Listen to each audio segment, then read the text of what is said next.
Hey everyone, and welcome back to another World of Warcraft Battle for Azeroth Alpha video. Today it's a pretty damn exciting one because we are going to be looking at the two new faction hubs for this expansion. Of course, unlike Legion, we are not sharing a hub. We each get our own city, and we're going to be kicking it off in this video with the Horde, who gets Zuldazar. So Zuldazar is pretty damn cool, and right now you can see I'm just running up the port of Zuldazar. It's basically in a few different sections. It's, definitely got some Latin American inspirations in terms of its overall architecture, and essentially we see the Horde sort of land here after the very initial events of the expansion, but of course that is spoilerific, so I'm not really going to cover it.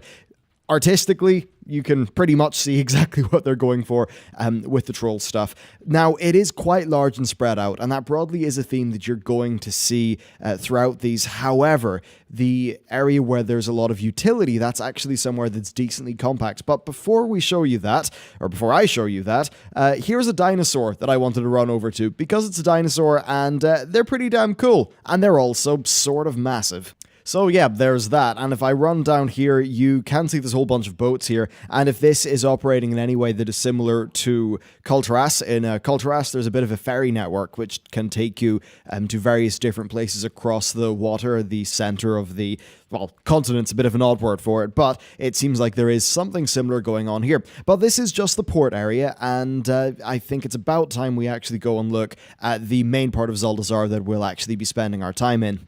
Of course, the easiest way to do that is through the air, and that's also going to give us a pretty damn good look at everything else that is going on here. So we're going to start off by going to the Horde Embassy in Zuldazar, and also, yeah, just getting a wonderful look at the overall place. So here is the port, which itself is decently sizable. However, the main part of Zuldazar is up there, and I really like how this kind of looks in this sort of this sort of morning light that's going on. We've got some nice little river systems going on there. Overall, it's a very, very, very impressive zone. Now, what's interesting is that Zuldazar there's a lot of questing here, and when you go throughout here, and I don't want to cover spoilers in this video, but you'll find enemies in certain areas. So while this core pyramid is fine, some of the other ones, as an example, this one, they actually have enemies in them and also questing. Now, to get you a great look at this, though, we're going to head down to the base and take it from the bottom up. I think I might have taken that, well, I think I might have taken from the bottom up a little bit too seriously. That's So when we tackle it from the bottom, you really do get a better sense of scale and what Blizzard are going with here. And yeah, so the port that we came with is just all the way back over there. Now, so we got two different pyramids. That one is a bit more involved with the questing. It's not actually a hub area. So, yeah, probably not worth going there for the sake of spoilers. But suffice to say, with these big things, kind of once you've seen them, you see one of them, you've kind of seen most of them. So, yeah, just as an example, there's a bunch of sort of warrior type NPCs characters there. So you'll be, dealing with some questing as you head over to that next pyramid. But let's go to the main one of Zuldazar and show you the main Horde area, which is somewhere that kind of reminds me of the Vale cities that we had, because it's decently small and compact, which is definitely quite nice for the sake of just running around it, but it is all within this sort of larger context, which is pretty cool. And just to give you an overall look at the art as well, like, just the scale is super impressive, the colors are nice and vibrant. I know, okay, we're here at a certain time of morning where maybe it isn't as gleaming as it perhaps could be. We've got a big dinosaur there. Generally, you will see a lot of dinosaurs going on in the Zandalari area, which is pretty damn cool. So, yeah, let's move up onto the next level. You can see a whole bunch of people. These guys have also bought the Collector's Edition for Battle for Azeroth, so I suppose, I don't know, the Zandalari wages are pretty decent, but let's keep on going. Now, there is some stuff in the middle, but let's just climb up first, because that's where the main sort of Horde area is. Yeah, overall, pretty damn cool. Thankfully, and this is one thing it's quite handy, there are loads of flight points around here, so you can actually just fly directly to the top level, and also here is where you will find the training dummy NPCs, which is pretty damn handy. I think we also... Do we have a tank one in here? Anyway, yeah, well, training dummies are here, so... Oh. Yep, turned out there was a tanking dummy, and, well, I just didn't see it. Pointless deaths aside, let's keep on going up to the Horde Embassy area, which is, yeah, pretty much just up here, and you're going to see all of the usual things, but I think in a format that is quite nice, I suppose. Here's a Flight Master. Now, there is actually a Flight Master from here to the very, very top in the throne room, which we'll check out in a minute. Just overall, I mean, yeah, come on, these visuals, I kind of shouldn't need to say anything, really. They sort of speak for themselves. It's all quite an impressive scene the Blizzard have managed to make here. But if we go in, this is where we start to see the layout of things. Of course, a whole bunch of Forsaken there, makes sense with Sylvanas. Now, this is the main Horde Embassy area. Very rich, detailed, nice looking. I really love the mix of the colors. There's our Innkeeper who's dancing for some reason. When we go over here, we see the Portal Room. Look at this magnificent thing. Yeah, that's extremely useful right beside your Hearthstone vendor, so that's kind of great. Now, one thing that I did see in the data mining is that there is a Zandalari Hearthstone, a bit like the Dalaran one that we currently have. There's some Azerite, by the way, not sure what it's doing here, so having that will be pretty damn useful, actually, in terms of getting around here. I wonder if Nomi will make his way over here, hopefully not. Hopefully we've decided that Nomi was a dark chapter that we should all move past. Generally, though, loads of NPCs. We've got Talanji, we've got Nathanos. If you go here, we've got the Zandalari map, which, if I click on this, I believe I get a little error, and then, yeah, as you can see, it's the Broken Isles, but yes, we do have mission tables coming back, though we currently do not know in what capacity that's actually happening. You see a whole bunch of representatives and emissary NPCs around here as well for the various different sub-factions that you will be dealing with. There's our archaeology trainer, inscription trainer. Overall, quite compact. Maybe it'll take a little bit of time to just get your head around its layout, but overall, yeah, pretty damn easy. And one thing that I think is also kind of interesting is these guys are all Kor'kron NPCs, yet they are not orcs, so maybe there's been some sort of organizational change there for the Horde. But with all of this pretty damn cool-looking stuff seen, I think we really need to go upstairs and check out the throne. So, up we go. There's the level that we were currently on. You can see that in the context of the overall scale. And, yep, we're pretty much here already. Kind of quick. A bit interesting that they chose to put a Flight Master there. But if we head up, we see, first of all, we're up very nice and high. And here is King Rastakhan and Zul as well. So, some major Zandalari characters chilling out at a pretty damn nice looking throne room. So, for the most part, that really is all that there is to see with Zuldazar. I love it. I think it's absolutely fantastic looking. Dalaran is brilliant. I love Dalaran, you know, but this is definitely very, very different feeling. Breath of fresh air. And yeah, it's my favorite of the two. I just, in general, the way the Horde areas look, as much as Drustvar is awesome, yeah, wow, I really, really like this stuff. So while we have been up there to take a look at the main Horde area, it's worth just doing a quick little run through the city area, I suppose, where, yeah, you just see a whole bunch of, like, NPCs, vendors, pretty much standard stuff. I don't think we'll be spending a lot of time here, and this is probably just mainly related to the quests and that sort of content that's going on. But one thing that I suppose I do want to bring up is, you know, after, say, losing Bladespire and Karabor, you know, with those Blizzard sort of were saying that, you know, it's not worth doing a whole big city, right? And it's a lot of effort for some of the players won't end up being. Well, I do think that if you run around here, it gives you a lot of context to the Zandalari. I think it's just very good for world building. Of course, we do have to see whether they will do something useful with this area, but to sort of bring it back to the Warlords of Draenor example, I think that even if, you know, in Warlords of Draenor, there had not have been a massive amount to do in Karabor, well, if that had have been an alliance hub in the same way that Stormshield was, it could have had its, you know, its sort of nice, you know, compact area, but that it then could have also had the wider city, and maybe they could have actually done something with that content. So it's food for thought, I suppose, and that's definitely something that's more relevant as we head on over to Boralis, which is the Kultiran capital. And, well, yeah, we've pretty much reached the outside of Zuldazar now. Pretty damn awesome place. So with all of that looked at, let's take a look at Boralis. Okay, it's time to look at the city of Boralis, which is the home of the Kultiran humans. Well, I suppose mainly it's the home of the Proudmoore family of the Kultiran humans, but we can deal with politics and lore later when it's not really running the risk of spoilers. So the first thing that we see is, down here, there's a whole bunch of vendors. Furs, spices, you know, gadgets, all that fun stuff. Let's see, does this guy have any interesting guns? No, he has a Dalaran rifle. Probably just all placeholder stuff. But yeah, so if you look here, this is the main seawall of Boralis. It's a sort of fortified city, so yeah, whether it be by land or boat, it's a pretty dangerous place to try to attack. Anyway, yeah, pretty cool, and we'll be running along those walls later on, but let's head up here. It's just worth saying, this seems a lot more placeholder than Zuldazar is. So there's our Innkeeper, a few relevant characters, our teleport back to Stormwind. If I do this, I believe this quest is taking me to a planning map. Yeah, which is just over here, which again, all feeling rather placeholder, and that's just to go to the 2 zones that we're able to check out at the minute for the Alliance on the Battle for Azeroth alpha test. So for the rest of this video, because there really isn't a super defined hub here, I'm just going to take you on a tour of the city, because I think it's really quite cool. So this is the big seawall that I was talking about. Here's our Flight Master, and just to give you a bit of context, Perales is here where my mouse is, and there's Tiragard Sound, there's Drustvar, and there's Stormsong Valley. It's looking quite cool.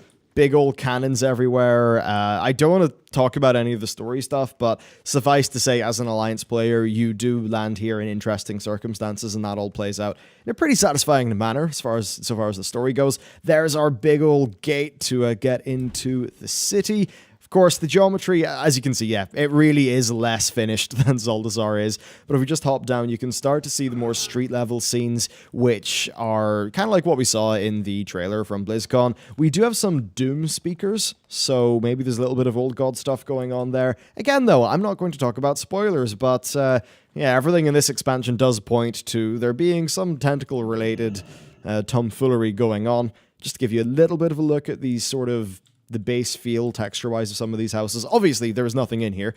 It's definitely a little bit washed out, and I think that makes sense, given it's all a bit, you know, weathered by the sea and the salt and the sun and all those things, which sort of makes sense. I come from a coastal enough area myself, and yeah, believe me, things that start off being vibrant end up having the color sucked out of them by the elements, but it's the sort of thing which maybe it doesn't look as good in a trailer, but when you're running around in-game, I think it all does work perfectly fine. Of course, more untextured areas. It's quite a large city. That's one thing that you do notice. I'm not sure how big it would be in comparison to Gilneas City or in comparison to Stormwind, but because you can't fly, it certainly does feel like it does feel larger than Stormwind, and I don't really mean that in a snarky way. When you're running around sort of street level, these are, you know, it's all quite nice looking, I suppose, the art style that they've went with.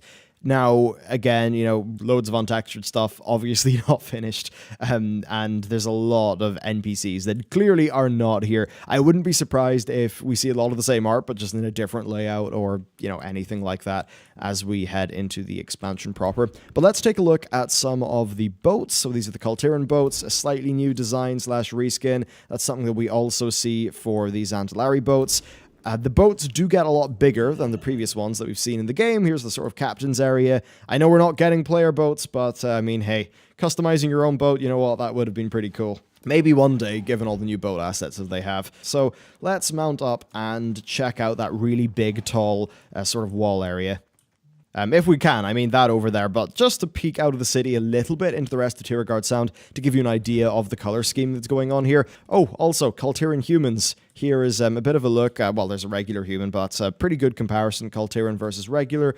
Actually, just one thing that is nice is in terms of like just detail and like object density and stuff, it all, yeah, it all looks quite rich, I think, which is pretty good. Well, as it turns out, there actually was another entrance over there, so let's just head over to the right and check out the rest of that big seawall and the rest of Boralis. So again, Boralis, this brings me back to the entire discussion about Karabor, Bladespire, Warlords of Draenor, which I then think moves onwards to Suramar. Suramar was a very effective way of essentially selling that as a place in the world, like a large fleshed out location that was actually lived in, which is something that MMOs typically do struggle with. I mean, if you think of Goldshire, it's supposed to be a town, right? But it only has, what, 5 houses? It's pretty tiny. So it's definitely interesting seeing Blizzard being more willing in certain times to really amp up the scale. It's something that they did with great effect in Legion with Suramar, and it seems like that is something that they really do think has worked out quite well because,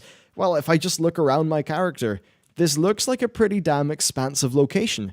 it really sells its sense of place. It's immersive. Yeah, it feels nice and homely, I suppose, which is pretty great, as does Zuldazar. It's almost kind of a pity that Suramar did not end up being a faction hub after patch 7.1, though of course that would have led to some awkward allied races related moments.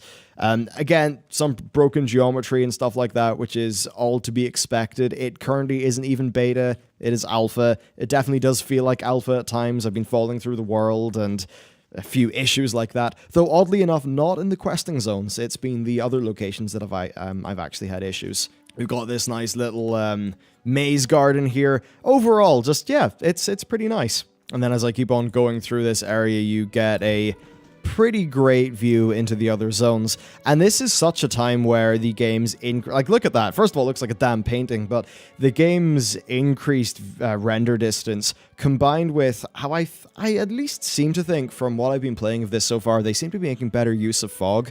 And I mean fog in terms of how they blend the lighting and everything together to create, I guess, a scene that, or, you know, a picture that has less, I think, visual breaks. You know, the way when fog is implemented badly in a game, it can look extremely unnatural and very harsh, and it just doesn't really make visual sense. Well, I found that in places like here and Drustvar, it all sort of blends together quite well, better than maybe they've done in the past. Now we're just going in to the other side of the city, which largely is going to be quite similar to the first one, so we're sort of going to gloss over it, bar taking a look at the various NPCs and sort of happenings that are going on here. And, you know, it's weird, because, of course, High Mountain was something that was in Legion, but one thing I've noticed going through Drustvar as well is having those mountains which dominate the skyline and can be seen across the entire region is really effective. And I think the way that they've been able to do that is that there doesn't seem to be a humongous amount of verticality, bar in particular areas like the mountains. And what that means is that visually, you kind of always have these large landmarks to sort of benchmark yourself against, which I think makes it easier to judge where you are in the world. Like, the more you're able to judge where you are in the environment, I think the more that, like, scale and all of those things start to happen, because it feels like you're in a place rather than a game. And maybe Legion ran into issues where it felt sort of too gamey in a few places. Certainly, it's something that I've found that Cult Ras does extremely well. However, Zuldazar, or Zandalari, by virtue of having places like Nazmir, does sort of find, you know, I don't want to say it struggles, because it is just a different vibe. Of course, Nazmir is actually one of my favorite zones. Now, there was a Kultiran female running around here, because I know a lot of you want to see what that model's like. As you can see, really dwarfing, the Kultirans just in general really do dwarf the regular, just the regular humans that we're used to. And this area of the town is a little bit more, well, it's a little bit more finished. You can just see in terms of the small details, right? The weathering and all of that stuff. Just a little bit more time has been put into here as of the current build of the alpha that we're on at the minute. So that gives you a pretty decent look of things. We're just going to travel up a little bit here so I can get you a nice overall view of the city. All right, so there we go. A pretty damn good look at Boralis. It's sprawling in comparison to most of what you see in an MMORPG town or city. I mean, it definitely, for me, you know, it stands up there with places like Suramar, places like Zuldazar, Stormwind. Maybe it's a bit smaller than, say, Lion's Gate in Guild Wars 2, but still, it's looking pretty damn nice, in my view. I think very good playable area. It seems to be quite easy to navigate in terms of there being, like, just lots of bridges and stuff to link all the areas together. And, yeah, overall, I think my position on all of this stuff is the new hubs are really cool. The new art of the zones is just really cool. I love the visuals of this expansion. It's totally, for me, sold itself on its sense of place and uniqueness more than Legion has. That's probably something I'll talk about a little bit more when I do a roundup video of just all of my time throughout the alpha test. But for now, this is what I'm going to leave you with. You know what? Pretty damn nice view to leave you with. So I hope you enjoyed this video. Thank you very much for watching, and I'll see you next time.